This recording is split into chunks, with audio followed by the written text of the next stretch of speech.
I'm Luke Summerhays, and I love Archaludon.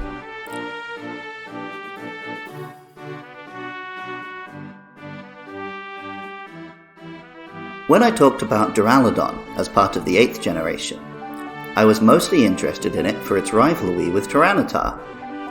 As that Pokemon is a Godzilla tribute, I guessed that Archaludon might represent the skyscrapers Godzilla often smashes. The United Kingdom, on which Galar was based, doesn't actually have very many skyscrapers, even in the capital city of London. The Blueberry Academy, though, which is part of the Unova region based on New York, makes much more sense as a home for a skyscraper Pokemon. Before New York was a towering metropolis, before even the Empire State Building, the first enormous piece of engineering work was the Brooklyn Bridge. Connecting Brooklyn and the island of Manhattan, it was the longest suspension bridge in the world when it was constructed, and joined Manhattan to the mainland in a major way. And interestingly, going back to my initial point of interest, the Brooklyn Bridge was essential in defeating the monster in the 1998 American film called Godzilla, a much maligned remake which would be a surprising reference for a Pokemon game to make. When exposed to a metal alloy, Archaludon can now evolve into Archaludon. Archaludon is a suspension bridge dragon, looking like Archaludon with additional spikes when rearing up on its hind legs, but strongly resembling a bridge when it drops to all fours for an attack. Pokemon Scarlet tells us, "It gathers electricity from its surroundings. The beams it launches when down on all fours are tremendously powerful." It does indeed have some serious power, its stats now totaling 600, and putting it in the same bracket as monsters like Dragonite, Salamence, and, indeed, Tyranitar.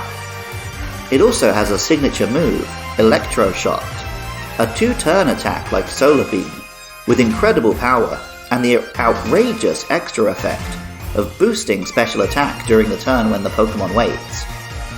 During this attack, Archaludon resembles some kind of railgun, or maybe the maser tanks often used in Godzilla movies. Pokemon Violet tells us, "It digs holes on mountains searching for food. It's so durable that being caught in a cave-in won't faze it." Archaludon has already made a tremendous impact on the competitive scene. Its name refers to the arches of a bridge, of course, but it could also be relevant that this is an arch-nemesis of many players right now. The Japanese name, Bridgerus, is on the nose for a bridge dinosaur, but it's fun. With Baxcalibur, Iron Thorns, and now Archaludon, this has been a good generation for fans of both Godzilla and Pokemon. And it feels appropriate to talk about them all here in 2024, the 70th anniversary of that iconic monster, and just after Godzilla has won its first Oscar. Music for Luke Loves Pokemon is composed by Jonathan Cromie. Artwork for the show is by Katie Groves. Writing, producing, and editing is by me, Luke Summerhays. Funding is provided by my lovely listeners. If you'd like to join them to help keep the show online and find other podcasts by me and my pals, head over to patreon.com/podcastio-podcastius. Coming up are Terapagos and Paldean Tauros.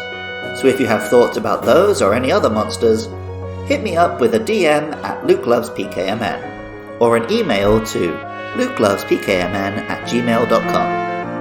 And of course, I'd love if you could leave a 5-star rating and review on Apple, Spotify, or wherever you listen.